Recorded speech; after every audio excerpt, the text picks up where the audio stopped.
Hi there, welcome along to my session. I'm Andy Malone. I'm a Microsoft MVP as well as a Microsoft certified trainer.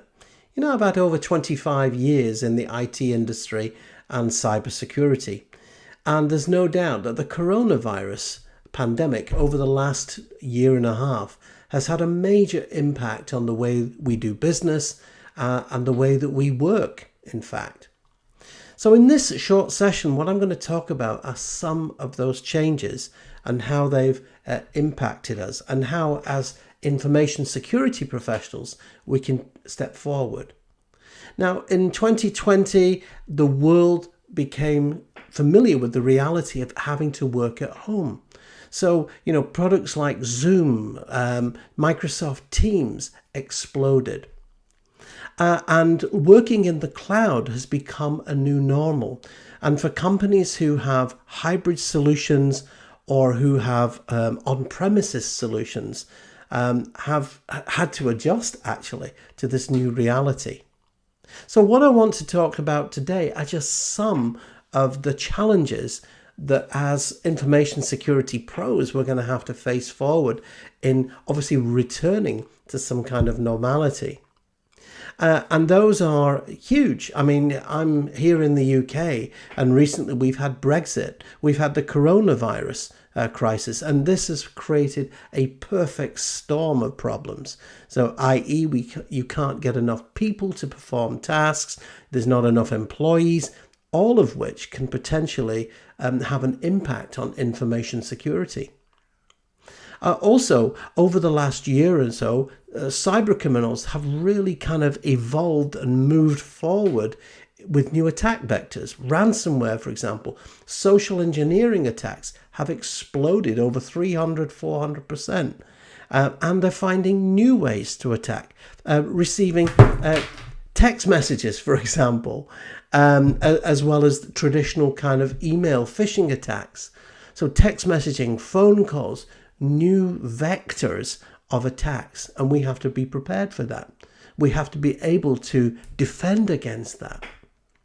So how do we do that? How do we defend? I think a really important way that we can do that is through training. From the very beginning, remember, we're in the business of information security. So not just cyber security, but information security has many, many different attack vectors. So right from the moment of hiring somebody, that whole process of hiring somebody, getting them trained, getting them signed on with things like, acceptable usage policies, and terms and conditions of employment can have a really, really important role to play. Also, inductions. So induction, taking an employee right from zero to hero within your organization is so important. Now, I'm sure we all have a corporate security policy. We all have sets of procedures that we need to follow. And we do this for a whole bunch of reasons. We do it for health and safety, we do it for security reasons, and we also do it for industry compliance. So perhaps ISO 27001, perhaps you're in the oil and gas industry, aviation, and so on. So we all have regulations that we need to adhere to, not just for health and safety, but for operational reasons as well. So I also mentioned the hybrid world of work at the beginning, and this is really what we're in. Many companies around 10 years ago started that slow shift towards the cloud. So, installing products like Azure AD Connect and connecting your Active Directory, your on-premises infrastructure, and opening that up to the world had a number of potential security risks in itself. And those security risks in 2020 and 2021 are really starting to come forward now. And we're seeing a whole bunch of new attacks on premises. Why is this happening? It's happening because how many people are we taking on? We're taking on youngsters, the next generation of cloud professionals. And I'm a trainer, and all I'm training nowadays is cloud. Employees want to know about Microsoft 365. They want to know about Azure, Amazon, Google Cloud. The problem with this is it's leaving a vacuum, if you will. If you're going into the hybrid world, then potentially we have a vacuum of untrained people who don't know about on-premises environment. So I think in a hybrid solution, if you don't have a way to move forward in that world, then I think there are potential security risks to be found in the future. So again, that's something to think about. Not just protecting your infrastructure, keeping it updated, patching, antivirus, all of that. But I also think your people skills need to be updated as well. Social engineering has become a major tool for hackers and cyber criminals worldwide. And again, I think some of the technologies to help defend against that, this year we've had tools in the cloud such as the Microsoft Defender. And Microsoft Defender's got a fantastic attack simulator. And these types of tools are fantastic for training staff in defending against social engineering attacks such as ransomware and phishing. Microsoft also has been on board with something called data immunability. In fact, many cloud service providers are really realizing that this is really important. So you may have heard the buzzwords zero trust, Microsoft's idea of combining identity with identity protection, as well as products like Windows Defender or Microsoft Defender.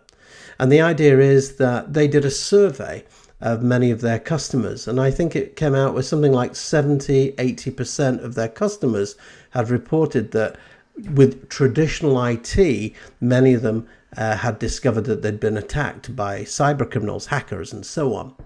So what we're trying to get to that point now in the industry, I think, where even if the cyber criminal does get access to your network, does get access to your files, they're useless because they're encrypted, or you're using tools like information protection, rights management, and so on. And that is a definite deterrent.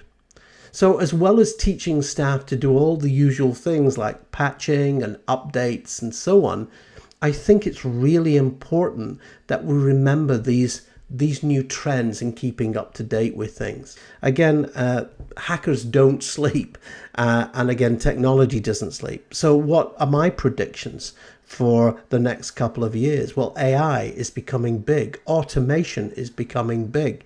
And if you want to use it, if you're going to use it, you can bet your bottom dollar that the bad guys are going to use this technology as well. So again, we have to have good, solid defense strategies. And I'm not convinced that defense strategies are completely technical either. I think we're in the business, remember, of information security. So I think it's so important that organizations have a good, strong security policy. And from that policies, you have good sets of procedures. And I think it's important that training and awareness for how and why these policies work is so important amongst staff. Okay, I think it's really important that staff understand why we're doing something. What's the reason behind something? And again, as a Chief Security Information Officer, that's part of your role. So I really hope that you've just found this quick 10-minute introductory session to be interesting. And as I say, I'm sorry I can't be there at your conference, and I really hope that you have a fantastic time. Please feel free to visit me at my website, andymalone.org, and you can also see me on YouTube as well. All right, so thank you very much for attending my session,